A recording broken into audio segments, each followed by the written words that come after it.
Previously on Alan Wake, Alice has been kidnapped. Alan, please help me. Alice? You'll do exactly what I say if you ever want to see your wife again. I can't tell anyone except my agent Barry. Damn it, Barry, they'll kill her! You're my best friend, and I'm worried that you're not right in the head. The ransom is a manuscript I supposedly wrote that's coming true before my eyes. It happened just the way it was on that page. So dark. I have found only a few scattered pages. I want the entire manuscript. The deadline is in 2 days. I found Mr. Wake's pages. Good girl. How the hell did she get her hands on the manuscript anyway? I don't know. She's resourceful. I told you were too hard on her. Listen, I found out all sorts of interesting stuff while I was digging around. Yeah. Mr. Wake, it's Sheriff Breaker. We have an FBI agent here, Agent Nightingale. FBI? He's anxious to see you. You'd better come to the station. Okay, I'll be right over, Sheriff. Let's make this quick, huh? Help you folks? Name's Randolph. I'm the manager. We're looking for Rose. Works as a waitress down at the diner. Rose, sure. Nice girl. Who wants to know? I'm Alan Wake. The writer, huh? I heard on the radio you were busy. Well, I'll show you her trailer. That Rose, she's a nice girl. Always pays her rent on time. As I was saying, Al, I found all sorts of weird stuff from the local newspaper's archives. This place is crazy. Disappearances, mysterious deaths, urban legends come true, and, get this, most of this stuff takes place around Cauldron Lake. Well, you ain't wrong, mister. The Indians thought the lake was a doorway to the underworld. I'm the God-fearing type myself. I don't hold with that sort of thing. Yeah, okay. Anyway, there was an island there owned by a guy called Thomas Zane. Now, some of the articles I found about him make him out to be a famous writer, but I ran a bunch of searches, couldn't find a single thing he wrote. Zane was heavily into diving, so much so that the place came to be called Diver's Isle. But the volcano under the lake erupted in 1970, and Zane went down with the island.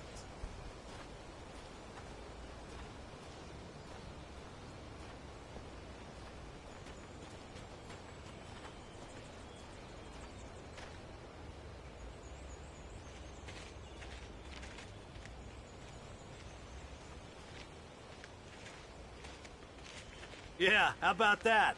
It was there in the morning, as if it had fallen from the sky.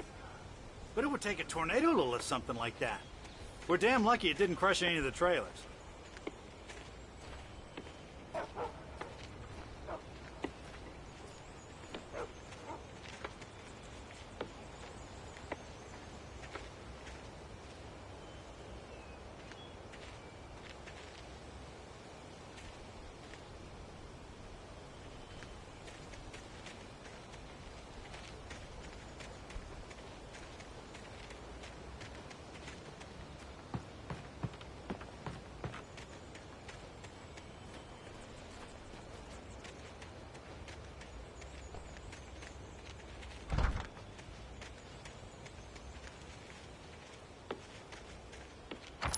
Gets better.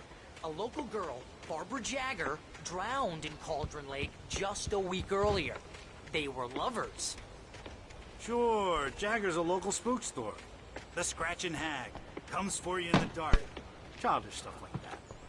Anyway, Al, I'm just getting to the best part. All of the articles about this stuff were written by Cynthia Weaver. I asked around, and she's that crazy bag lady you met.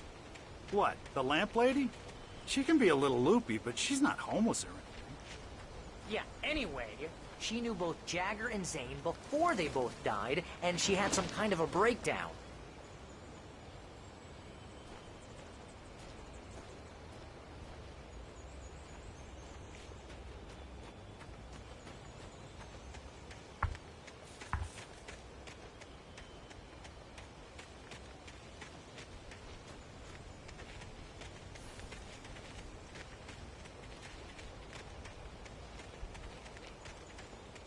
Well, mister, this here's Rose's trailer.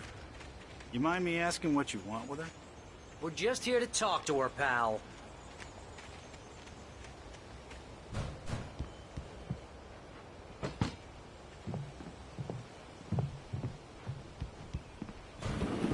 Welcome to... Oh dear, Mr. Wake. I'm so glad you're here. Rose, you have my manuscript? Oh. Oh, yes. Yes.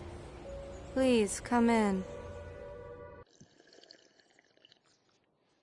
Hey, this is really good. Rose, Yes, my manuscript. I really need it. I understand. I know what you need. A muse to inspire you. Oh, for Barry. She doesn't have anything. Yeah, hey, Al? Al, what's... Oh... Barry! What? What?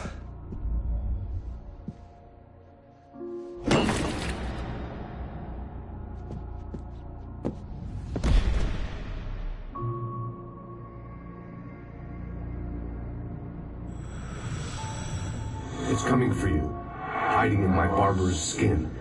I'm too weak to stop it. You must turn the lights on. I promised I'd come visit you and your lovely wife. You must finish what you started. I insist. You must turn the lights on. Turn the light on. Back to work, boy.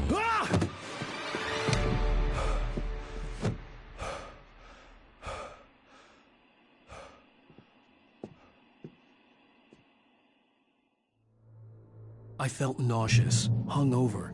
Only anger kept me going. I can't tell reality from dream anymore, but it seems I have an imaginary editor to help me. She's an old woman in a funeral dress. I call her Barbara Jagger. She's very strict. I'm writing faster and faster. My manuscript is being heavily revised. The edits are getting very aggressive, and each day there's less of me and more of her. I hate it, but I know she's right. She promises me I can save Alice this way. She knows more of this than I do. About the complex incantation I'm attempting. About this place. She's worked with another writer under similar circumstances, Thomas Zane. The genre of the story seems to be shifting. It's turning into a horror story. I'm getting close.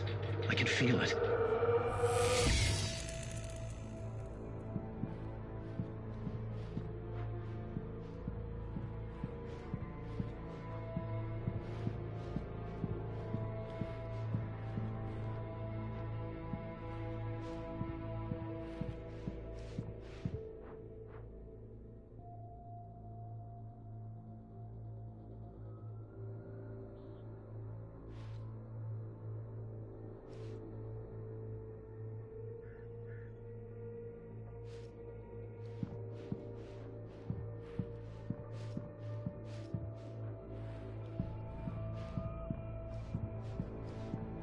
Rose took a day from me. I had less than 12 hours left to meet the kidnapper.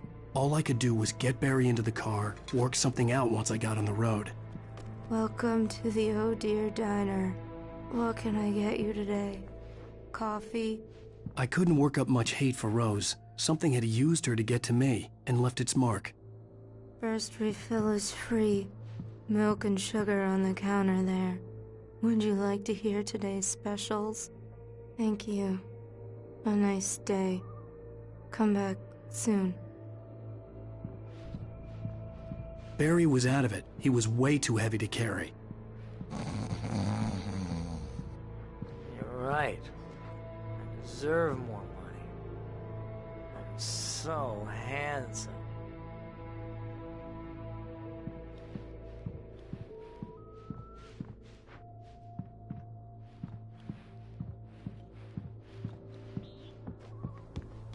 My gun and flashlight were gone. I'd have to find a way to get Barry into... Mr. Randolph liked Rose.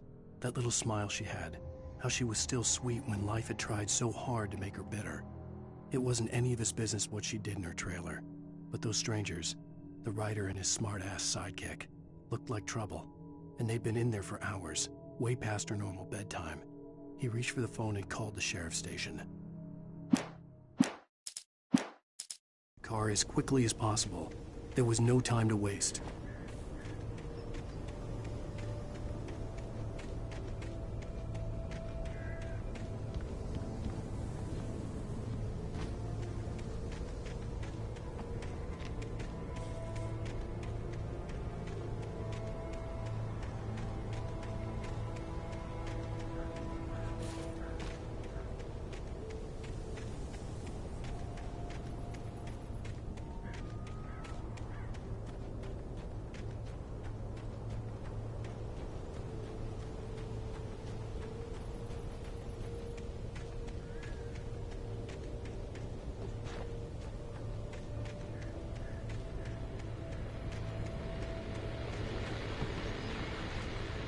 I just stepped outside to catch a breath of fresh air. Let me tell you, the weather's getting heavy.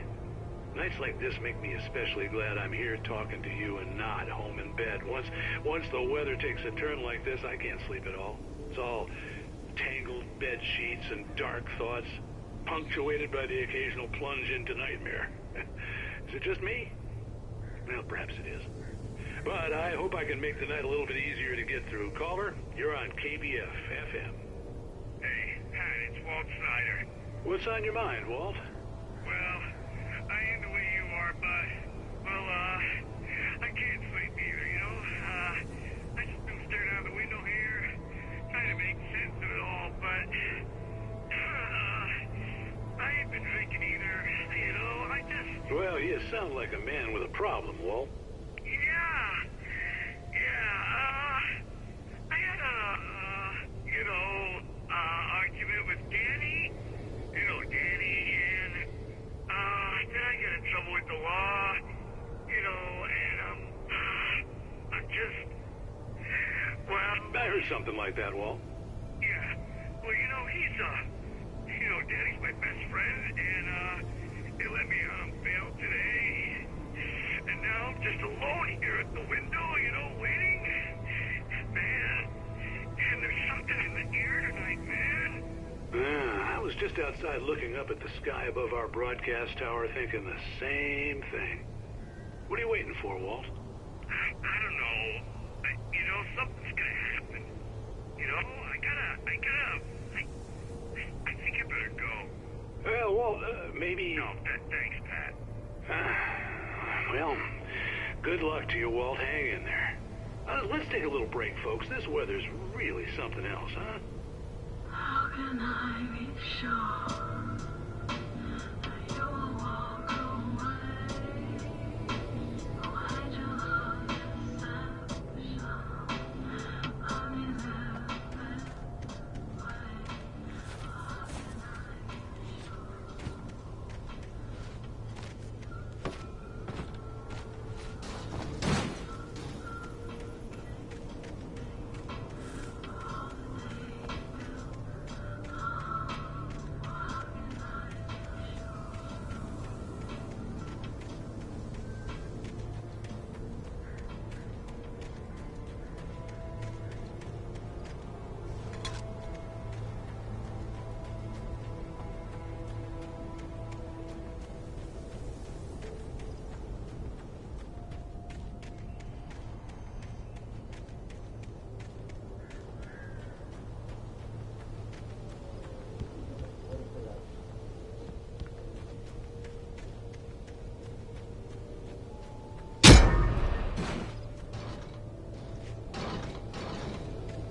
Oh, you're gonna get it now.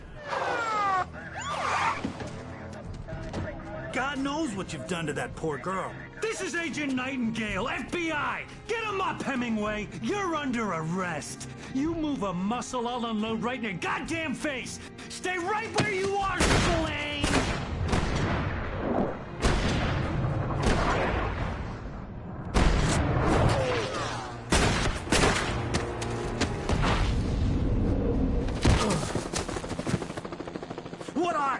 I'm standing right here, you goddamn maniac!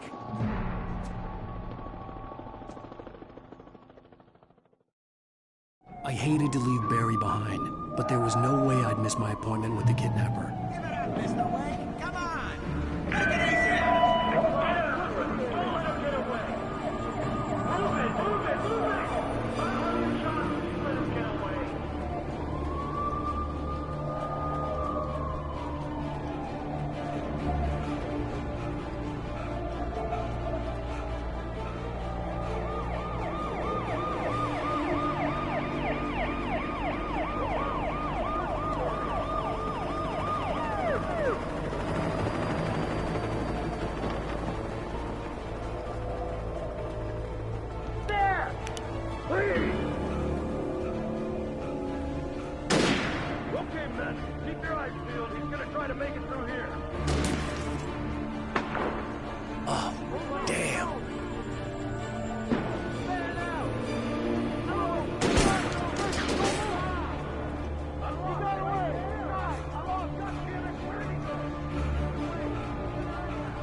For decades, the darkness that wore Barbara Jagger's skin slept fitfully in the dark place that was its home and prison.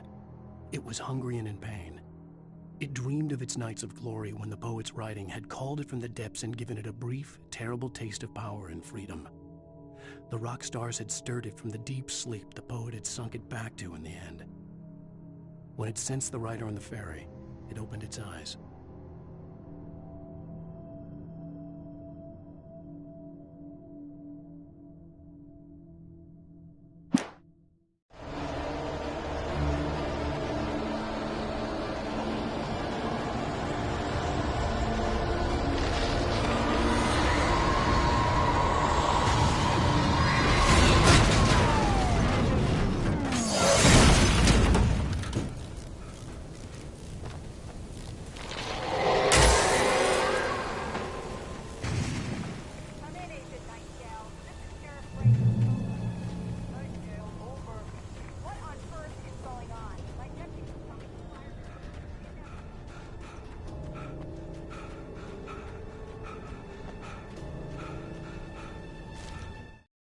Rose didn't know how the strange old lady got in her trailer, and she looked wrong somehow. The woman showed her teeth in an approximation of a smile and traced a finger down Rose's cheek. "Pretty girl," she said. Rose felt as if she was falling asleep, but her knees didn't buckle. The crone spoke in a whisper, her words ice cold and dark in Rose's ear.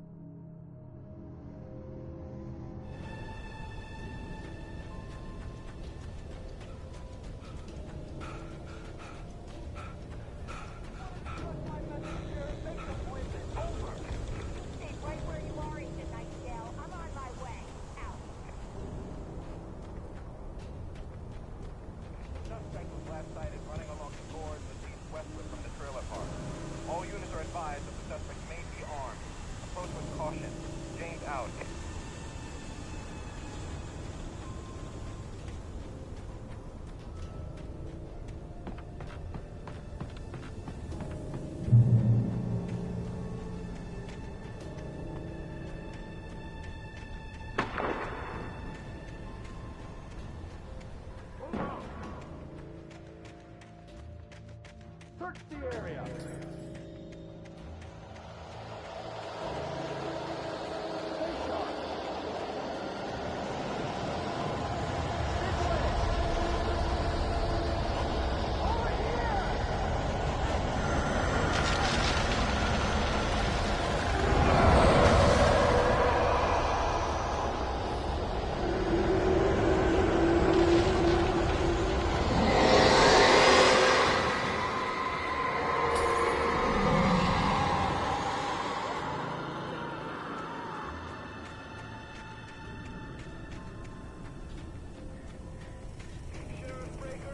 This horror was everywhere I went, circling me.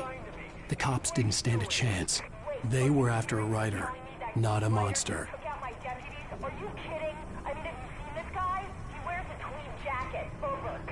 He's the guy we're chasing. If it's not him, who then? Bigfoot? Over. I don't know yet, but I'm not in the habit of jumping to conclusions. That tends to come back and bite you in the ass. Out.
got both Wheeler and Rose in custody.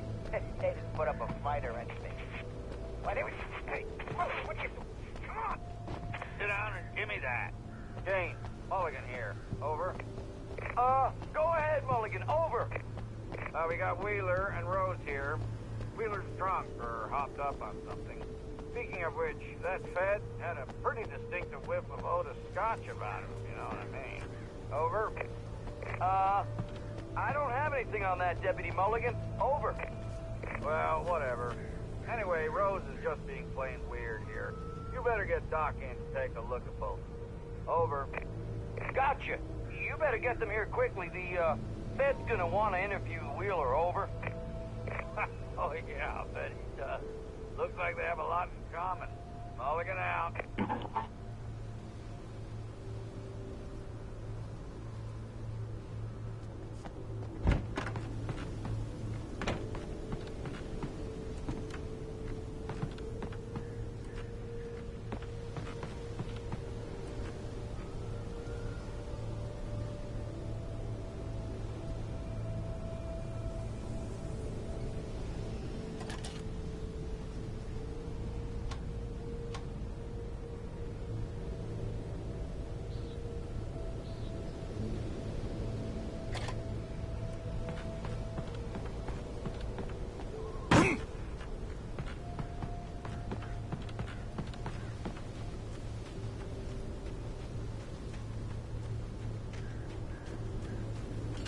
I imagined that the broadcast tower in the distance was part of the local radio station. Maine seemed like a decent guy. Perhaps he could give me directions to the coal mine.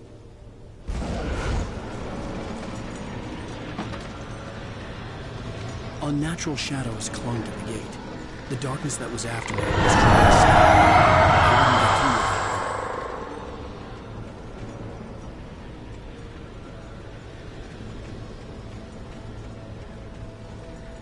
There was no power to the searchlight.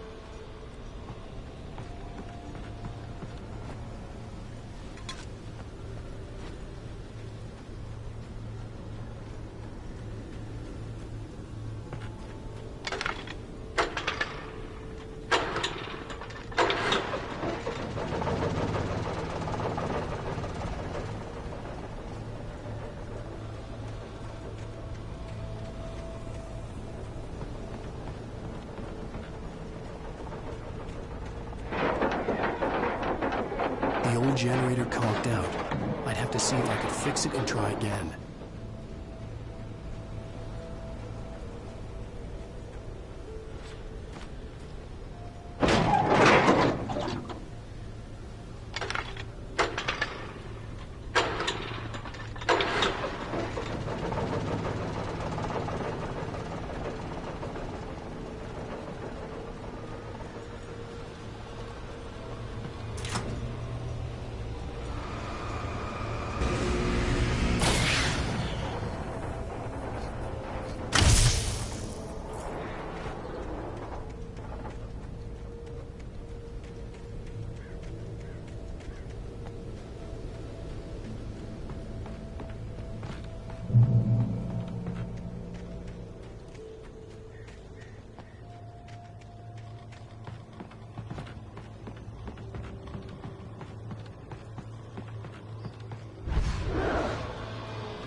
It took me a moment to recognize the flashbang grenades. They were an ideal weapon for my situation. Team 1, come in. Over. Team 1, this is Sheriff Breaker. Report. Over.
You're on KBFFM with Pat Maine.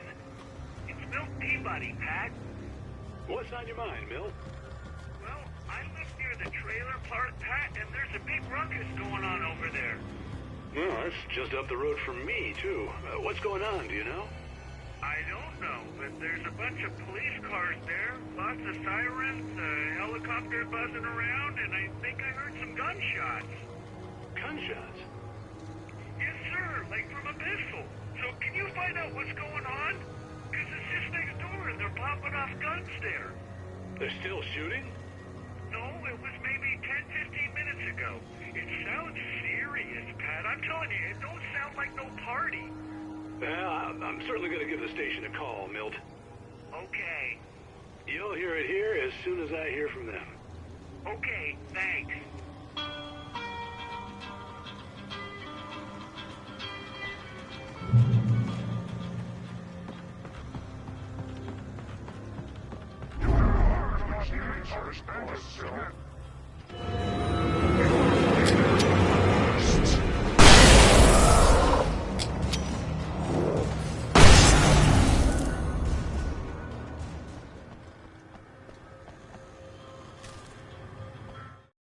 Touched by the dark presence, Rose was lost in a dreamland where everything was drawn in black and gray crayons.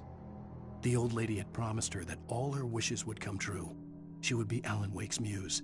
She was smiling so hard it hurt her face. She crushed a bottle full of sleeping pills into the coffee. Deep down inside, she was screaming in terror.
I hope Maine could lend me a car to get to the coal mine. Why, hello, Lorna.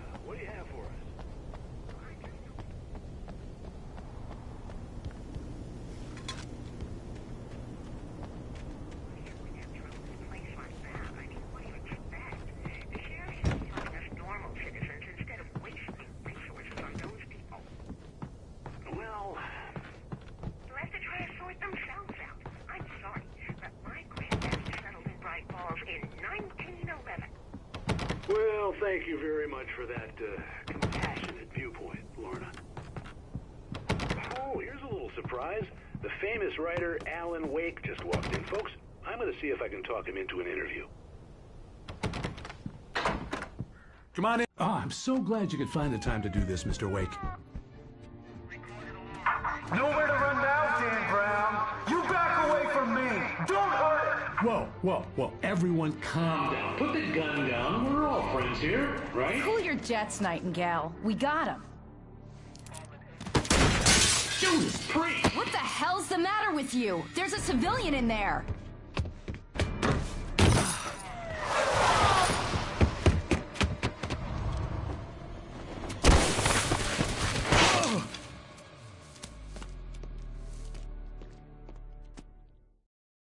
I'll get you yet, even if it kills me. You hear me? You hear me, H.P. Lovecraft? I had fallen off so many cliffs it was ridiculous. That's what you get for naming a book The Sudden Stop. It was probably good I hadn't had the chance to tell Nightingale stared through the broken studio window into the dark woods. He turned around, started to walk out, but Maine grabbed his arm. "Young man, you almost shot me. You don't shoot off rounds at people like that. What's the matter with you?" Nightingale shook his arm free, marched out. His cheeks burned with rage and humiliation. Where I was going. I'd have to lose the cops and find my own way to the mine.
Danny had stepped out, but what stumbled back in was something else. Something alien. A monster. Walter tried to kill it, first with his fists, then a chair. It wouldn't die. Instead, it kept coming, unaffected by the beating it had taken. After Walter managed to kick it down the cellar stairs, fear took over. He ran, got behind the wheel, gunned the engine. The booze wouldn't make him forget, but he knew he had to try.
was no sensible reason for the power company work lights to be here. It was almost as if they'd been left for someone like me to use.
The bulldozer's engine roared to life. Mud and rocks flew as it fought for traction. It crashed through the concrete wall and landed heavily in the yard. If it were an animal, it would have shaken its head after the impact, fixed its eyes on me, and charged. Of course, it had no head, nor eyes. Shadows crawled on its form, twisting it into a monster. Then, it came for me.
Sarah trusted her gut, and her gut said Agent Nightingale was an asshole.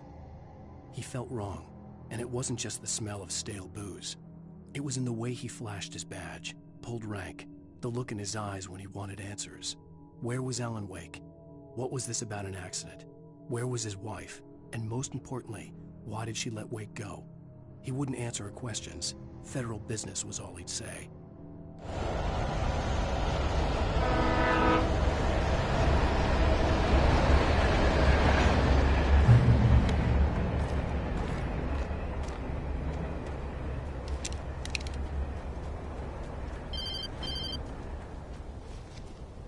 Hello? The most stubborn man I've ever met. Alice? Alice? Alan. Alan. I'm so afraid. Keeps me in the dark. Please help me. I look at you, Alan, and it's not you. Something else. Looking out from behind your eyes. Alice, I'm here. I'm so alone here. It's all gonna go to hell. You need to be careful. Cooperate. The connection had been terrible, but that wasn't the only thing that hadn't been right with the call. She sounded wrong somehow, but she had... The pipe wrenched itself loose from the bridge's steel framework. Wrapped in darkness, it floated in midair, twitching. For a moment, I didn't understand what I was looking at. The heavy object lurched at me with impossible force. I threw myself out of the way, but just barely. When I turned my flashlight on it, it shook in a dark rage before it flew at me again. Hold me.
I could see a railway bridge up ahead, and a warehouse of some sort on the opposite shore. I hoped I could find a car from there.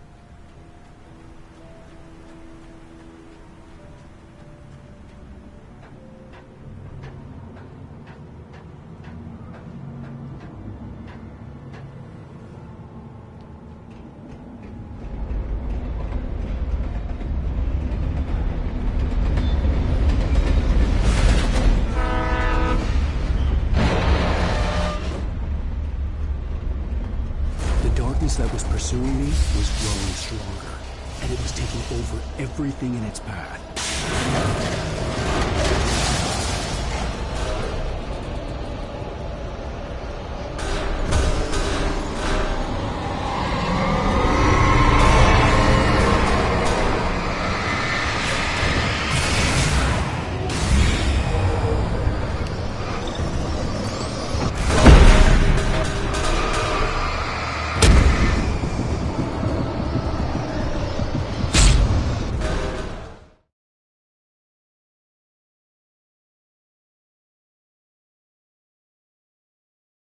Said sure.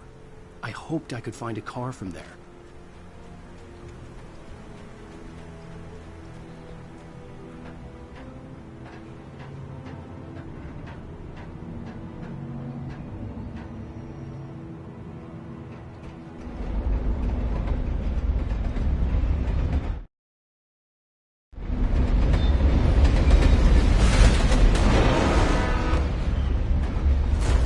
That was pursuing me was growing stronger, and it was taking over everything in its path.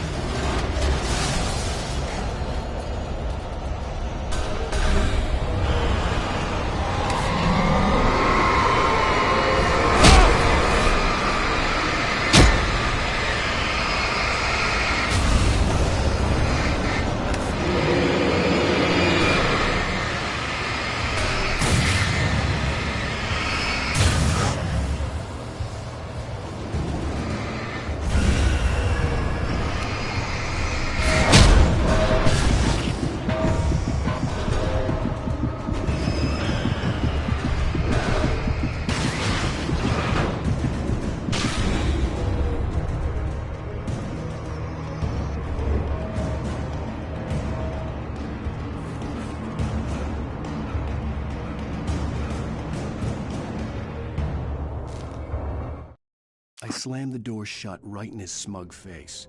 He pleaded for me to open the door. True to form, the asshole actually thought I would obey. I had no sympathy left, no guilt either, not for him. I took a moment to savor the scream. I bet I had a smile on my face. It was all that I had time for. The dark presence was inside the lodge with me. As a teenager, just starting to get interested in writing, Stephen King had been a source of inspiration to me. I thought about all the inanimate objects that had come to life in his books. No one is safe in a good horror story. Certainly not the protagonist. That's what makes them fun. This was anything but. The darkness could possess anything, and it was getting closer.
The darkness surged towards me, sucking everything loose from the ground into its depths, tugging at my clothes. I saw the flare the kidnapper had dropped and threw myself towards it just as I felt my feet leave the ground. The darkness embraced me with the force of a tornado. Somehow I managed to light the flare. The darkness roared and cast me away. I fell toward the dark waters of the lake far below.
I had never been this glad to see the sunrise. I had a couple of hours to get to the coal mine.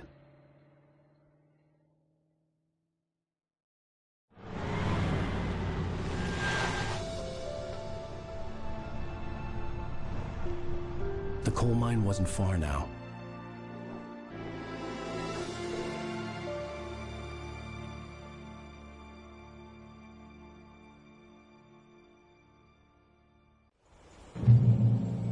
Today, I would meet the kidnapper, and he would give me Alice. I wouldn't give him any other choice. A drowning man will clutch at a straw.